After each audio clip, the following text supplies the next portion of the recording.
আকাশবাণী আগরতলা। স্থানীয় সংবাদ পড়ছি চন্দন লেখাপাল। এখনকার বিশেষ বিশেষ খবর হলো, মুখ্যমন্ত্রী অধ্যাপক ড মানিক সাহা বিশ্ব রেডক্রস দিবস উপলক্ষে আজ রাজ্যের 7টি জেলায় ভার্চুয়ালভাবে স্বেচ্ছায় রক্তদান শিবিরের উদ্বোধন করেন। পূর্ত সচিব কিরণ গীতে জানিয়েছেন, আগরতলা শহরকে কেন্দ্র করে আরও 2টি বাইপাস রোড নির্মাণের কাজ দ্রুত এগিয়ে চলেছে। কেন্দ্রীয় কৃষিমন্ত্রী শিবরাজ সিং চৌহান বলেছেন, 29শে মে দেশব্যাপী বিকশিত কৃষি সংকল্প অভিযান শুরু হচ্ছে। আগামীকাল বিশ্বকবি রবীন্দ্রনাথ ঠাকুরের জন্মবার্ষিকী উপলক্ষে রাজ্য জুড়ে নানা অনুষ্ঠানের আয়োজন করা হয়েছে। এবারে আসছি বিস্তারিত সংবাদে। মুখ্যমন্ত্রী অধ্যাপক ড মানিক সাহা বিশ্ব রেডক্রস দিবস উপলক্ষে আজ ইন্ডিয়ান রেডক্রস সোসাইটির রাজ্য শাখার পক্ষ থেকে সোসাইটির হলে রাজ্যের 7টি জেলায় ভার্চুয়ালভাবে স্বেচ্ছায় রক্তদান শিবিরের আনুষ্ঠানিক উদ্বোধন করেন। মুখ্যমন্ত্রী শিবিরে রক্তদাতাদের সঙ্গে মত বিনিময় করেন এবং তাদের ধন্যবাদ জানান। অনুষ্ঠানে মুখ্যমন্ত্রী বলেন, এবছর বিশ্ব রেডক্রস দিবসের ভাবনা মানবতাকে বাঁচিয়ে রাখা। তিনি বলেন, রেডক্রস সোসাইটি সবসময়ই মানুষের সেবা করে আসছে। এখানে যুদ্ধক্ষেত্রে রেডক্রস সোসাইটির এবং তারা যে অন্যান্য ক্রিসেন্টের যে ব্যবস্থা ওনারা করেছেন, যারা এর সাথে যুক্ত তারা যেভাবে নিজের জীবনকে বাজি রেখে এই আর্থদের সাহায্যে যুদ্ধক্ষেত্রে পৌঁছে যায়, ভূমিকম্প হোক সেখানে পৌঁছে যাচ্ছে, ফ্লাড হলে সেখানে পৌঁছে যাচ্ছে, যেখানে ডিজাস্টারের বিষয় দাঁড়ায় সেখানেই ওনারা পৌঁছে যাচ্ছেন। মুখ্যমন্ত্রী নেশা প্রতিরোধে সচেতনতামূলক কর্মসূচি গ্রহণ করার জন্য দল গঠন করার পরামর্শ দেন। তিনি বলেন, এর জন্য রাজ্য সরকার সব রকমের সহায়তা করবে। আজকের এই অনুষ্ঠানে পৌরোহিত্য করেন সংস্থার সভাপতি বি কে রায়। স্বাগত ভাষণ দেন সংগঠনের সম্পাদক চন্দন দেবনাথ। ঊনকোটি জেলা পরিষদের সভাধিপতি অমলেন্দু দাস আজ ভারতীয় রেডক্রস সোসাইটির ঊনকোটি জেলা শাখার উদ্যোগে কৈলাস শহরের ঊনকোটি কলাক্ষেত্রে আয়োজিত রক্তদান শিবিরের উদ্বোধন করেন। তিনি নারী পুরুষ নির্বিশেষে সবাইকে রক্তদানে এগিয়ে আসার আহ্বান জানান। অনুষ্ঠানে স্বাগত ভাষণ দেন সোসাইটির ঊনকোটি জেলার চেয়ারম্যান জেলা শাসক দিলীপ কুমার চাকমা। উপস্থিত ছিলেন জেলা পরিষদের সদস্য বিমল কর, কৈলাসহর পুর পরিষদের চেয়ারপারসন চপলারানী দেবরায় প্রমুখ। মোট 25 জন এই শিবিরে রক্তদান করেন। বিশ্ব রেডক্রস দিবস উপলক্ষে আজ ইন্ডিয়ান রেডক্রস সোসাইটির উদ্যোগে দক্ষিণ জেলার বিলোনিয়ার পুরাতন টাউন হলে রক্তদান শিবির অনুষ্ঠিত হয়। শিবিরে রেডক্রস স্বেচ্ছাসেবী সহ 29 জন রক্তদান করেন। শিবিরে এসে রক্তদাতাদের উৎসাহ দেন দক্ষিণ জেলার জেলাশাসক মোহাম্মদ সাজ্জাদ পি, দক্ষিণ জেলা পরিষদের সভাধিপতি দীপক দত্ত, বিলোনিয়া পুর পরিষদের চেয়ারম্যান নিখিল চন্দ্র গোপ প্রমুখ। আজ সিপাহীজলা জেলার গ্রাম উন্নয়ন দপ্তর চরিলাম ডিভিশন অফিসের হলঘরে এই উপলক্ষে রক্তদান শিবির অনুষ্ঠিত হয়। জেলা স্বাস্থ্য দপ্তরের সহায়তা এবং জেলা রেডক্রস সোসাইটির উদ্যোগে আয়োজিত শিবিরে 12 জন রেডক্রস ভলান্টিয়ার সহ মোট 39 জন রক্তদান করেন। শিবিরের উদ্বোধন করে সিপাহীজলা জেলা পরিষদের সভাধিপতি সুপ্রিয়া দাস দত্ত বলেন, আরও শক্তিশালী দেশ ও শ্রেষ্ঠ ত্রিপুরা গঠনের ক্ষেত্রে রেডক্রস সহ বিভিন্ন স্বেচ্ছাসেবী সংগঠন ও সংস্থার অংশগ্রহণ ও তাদের গুরুত্ব অপরিসীম। অনুষ্ঠানে অন্যান্যদের মধ্যে উপস্থিত ছিলেন সিপাহীজলা জেলার জেলাশাসক ড সিদ্ধার্থ শিব জয়সওয়াল, চোরলাম ব্লকের BDO Krittika Saha, BSC chairman Jaklu Deb Barma প্রমুখ। পূর্ত দপ্তরের সচিব কিরণ গীতে জানিয়েছেন, আগরতলা শহরকে কেন্দ্র করে আরও 2টি বাইপাস রোড নির্মাণের কাজ দ্রুত এগিয়ে চলেছে। এর একটি হল লেম্বুছড়া থেকে শুরু হয়ে সিনাইহানি, রামনগর, জয়নগর হয়ে আমতলী পর্যন্ত 25 কিলোমিটার দীর্ঘ ওয়েস্টার্ন বাইপাস এবং অন্যটি হল লেম্বুছড়া থেকে শুরু হয়ে বোজ্জংনগর, খয়েরপুর হয়ে আমতলী বাইপাস পর্যন্ত 24 কিলোমিটার দীর্ঘ ইস্টার্ন বাইপাস। ওয়েস্টার্ন বাইপাসের কিছু অংশে যান চলাচল করলেও এই সড়কের নির্মাণ কাজ 2027 সালে সম্পূর্ণ হয়ে যাবে বলে উল্লেখ করেন তিনি। আজ সাংবাদিক সম্মেলনে তিনি মহাকরণে এই তথ্য দেন। তিনি বলেন, বাইপাসগুলি 4 লেনের হবে। রাজ্যে 6টি জাতীয় সড়ক রয়েছে উল্লেখ করে তিনি বলেন, তার মোট দৈর্ঘ্য 793 কিলোমিটার, যার মধ্যে রাজ্য সরকারের পূর্ত দপ্তরের দায়িত্বে রয়েছে 43 কিলোমিটার এবং বাকি 749 কিলোমিটারের দায়িত্বে রয়েছে কেন্দ্রীয় সড়ক পরিবহন মন্ত্রকের অধীনস্থ এজেন্সি রাষ্ট্রায়ত্ত NHIDCL। তিনি জানান, মুখ্যমন্ত্রী অধ্যাপক ড মানিক সাহার নির্দেশে তিনি NHIDCL এর নির্বাহী অধিকর্তা অজয় বিষ্ণয়ের সঙ্গে গতকাল NHIDCL এর দায়িত্বে থাকা খোয়াই কমলপ্রদূষ 8 নম্বর জাতীয় সড়কের চলাচলের অনুপযুক্ত 12 কিলোমিটার দীর্ঘ অংশটি পরিদর্শন করেন। তিনি জানান, এই অংশটির সমস্যা নিয়ে অনুসন্ধান করতে রাষ্ট্রায়ত্ত সেন্ট্রাল রোড রিসার্চ ইনস্টিটিউটের পরামর্শ নেওয়া হবে। সবাই রাজ্যবাসীকে জানাতে চায় কি খোয়াই কমলপুর রাস্তার যে এখন যে সমস্যা রাজ্য সরকারের গোচরে আসছে, নির্দেশও ওটা আসছে, এখানে রিপেয়ার মেন্টেন্যান্সের কাজ শুরু হয়ে গেছে। কাজ করার জন্য সময় লাগবে। আমরা আশা করব কি আগামী 2 মাস মধ্যে বর্ষাকালের আগে আমরা এই রাস্তা ঠিক করে দেব। কিন্তু যখন কাজ চলবে তখন এটা 1 লেন আমরা ওপেন রাখবো। 1 লেন মধ্যে কাজ হবে, 1 লেন মধ্যে আমরা আমাদের যে ট্রাফিক চলবে।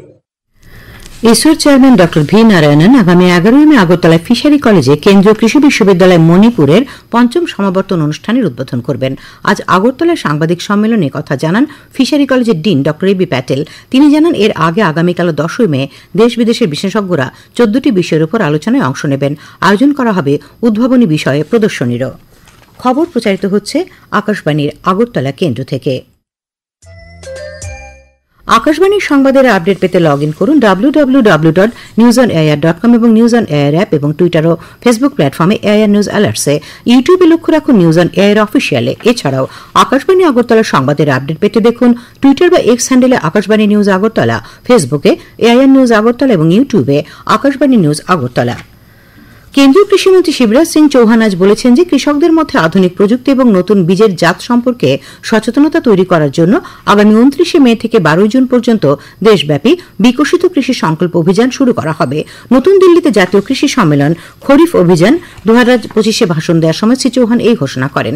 15 দিনের অভিযানের কথা তুলে ধরে শ্রী চৌহান জানান যে এই অভিযানের আওতায় দেশের 67 জেলার প্রায় 1.5 কোটি কৃষকের কাছে পৌঁছানো হবে।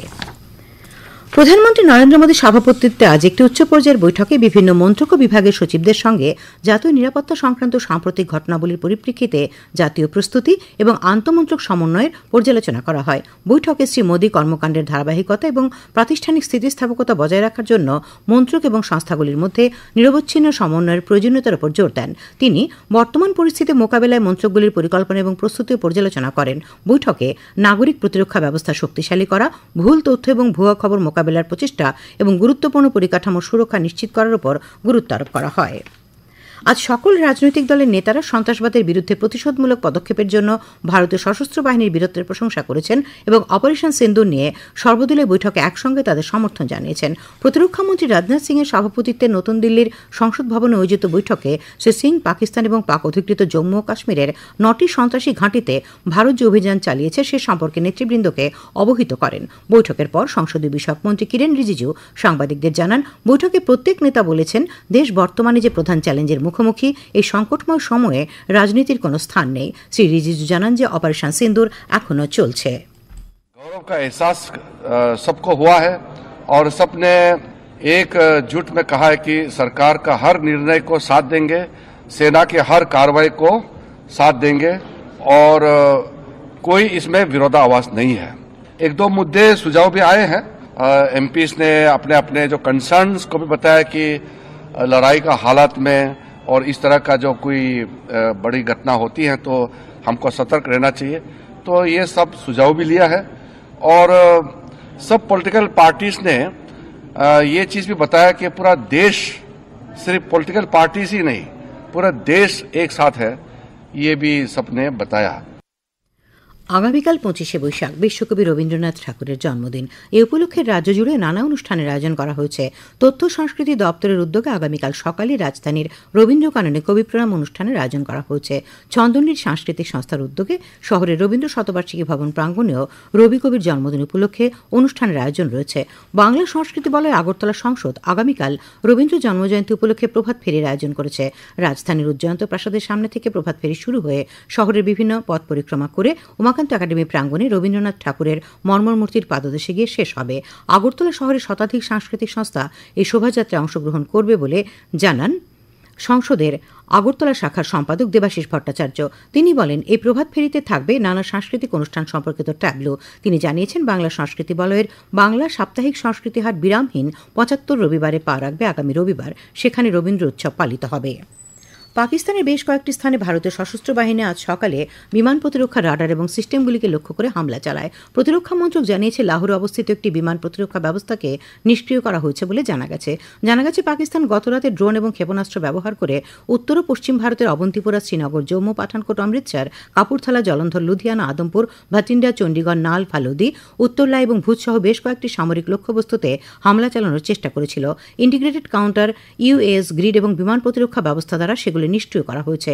এই হামলার ধ্বংসাবশেষ এখন বেশ কয়েকটি স্থান থেকে উদ্ধার করা হচ্ছে, যা পাকিস্তানি আক্রমণের প্রমাণ দেয়। এছাড়াও জম্মু কাশ্মীরের বিভিন্ন স্থানে মর্টার এবং ভারী ক্যালিবার আর্টিলারি ব্যবহার করে নিয়ন্ত্রণ রেখা পেরিয়ে পাকিস্তান বিনা উস্কানিতে গুলিবর্ষণের তীব্রতা বাড়িয়েছে। মন্ত্রক জানিয়েছে, পাকিস্তানের গুলিবর্ষণের ফলে 3 জন মহিলা এবং 5টি শিশু সহ 16 জন নিরীহ মানুষ প্রাণ হারিয়েছেন। ভারত পাকিস্তান থেকে মর্টার ও কামানের গোলাবর্ষণ বন্ধ করে দিতে পাল্টা জবাব দিতে বাধ্য হয়েছে। পর্যটন মন্ত্রী সুশান্ত চৌধুরী জিরানের অগ্নিবীণা হলে কেন্দ্রের নিক্ষয় মিত্র প্রকল্পের প্রচারাভিযান কর্মসূচির অঙ্গ হিসেবে টিবি রোগীকে দত্তক নেওয়ার অনুষ্ঠানের উদ্বোধন করেন। তিনি বলেন, প্রধানমন্ত্রী নরেন্দ্র মোদী প্রত্যেক দেশবাসীকে একজন করে টিবি রোগীর চিকিৎসার দায়িত্ব নেবার আহ্বান জানিয়েছেন। তিনি জানান, 2025 সালের মধ্যে দেশ থেকে যক্ষ্মা নির্মূল করার লক্ষ্যকে সামনে রেখে জাতীয় যক্ষ্মা নির্মূল কর্মসূচির অধীনে এবং প্রধানমন্ত্রী টিবি মুক্ত ভারত অভিযান এবং নিক্ষয় পোষণ যোজনার অন্তর্গত নিক্ষয় মিত্র উদ্যোগের অঙ্গ হিসেবে কমপক্ষে 6 মাসের জন্য টিবি রোগীদের দত্তক নিতে উৎসাহিত করাই রাজ্য সরকারের লক্ষ্য। ত্রিপুরা ফুটবল অ্যাসোসিয়েশন পরিচালিত ঘরোয়া 3য় ডিভিশন লিগ ফুটবল প্রতিযোগিতার আজকের খেলায় শিমনাথ তমাকারী ফুটবল ক্লাব জয়লাভ করেছে। উমাকান্ত মিনি স্টেডিয়ামে বিকেলে অনুষ্ঠিত খেলায় শিমনাথ তমাকারী ফুটবল ক্লাব 8-2 গোলে আমরা কজনাকে হারিয়ে দেয়। আবহাওয়া, আগামী 24 ঘন্টায় রাজ্যের উত্তর ঊনকোটি, খোয়াই এবং পশ্চিম জেলার বিক্ষিপ্তভাবে বজ্রবিদ্যুৎ সহ হালকা বৃষ্টিপাতের সতর্কবার্তা রয়েছে। কিছু কিছু জায়গায় বজ্রবিদ্যুৎ সহ হালকা থেকে মাঝারি পর্যায়ে বৃষ্টি হতে পারে। আগামীকাল তাপমাত্রা সর্বোচ্চ 38 ডিগ্রি সেলসিয়াস এবং সর্বনিম্ন 27 ডিগ্রি সেলসিয়াসের কাছাকাছি থাকতে পারে। শেষ করার আগে খবরের বিশেষ অংশগুলি আরেকবার। মুখ্যমন্ত্রী অধ্যাপক ডক্টর মানিক সাহা বিশ্ব রেড ক্রস দিবস উপলক্ষে আজ রাজ্যের 7টি জেলায় ভার্চুয়ালভাবে স্বেচ্ছা রক্তদান শিবিরের উদ্বোধন করেন। পূর্ত সচিব কিরণ গীতে জানিয়েছেন, আগরতলা শহরকে কেন্দ্র করে 2টি বাইপাস রোড নির্মাণের কাজ এগিয়ে চলেছে। কেন্দ্রীয় কৃষিমন্ত্রী শিবরাজ সিং চৌহান বলেছেন, আগামী 29 মে বিকশিত কৃষি সংকল্প অভিযান শুরু হচ্ছে। বিশ্বকবি রবীন্দ্রনাথ ঠাকুরের জন্মদিন উপলক্ষে আগামীকাল রাজ্যে নানা অনুষ্ঠানের আয়োজন করা হয়েছে। স্থানীয় সংবাদ আজকের মতো এখানেই শেষ হলো। পরবর্তী বাংলা স্থানীয় সংবাদ শুনতে পাবেন আগামীকাল সকাল 7:35 মিনিটে।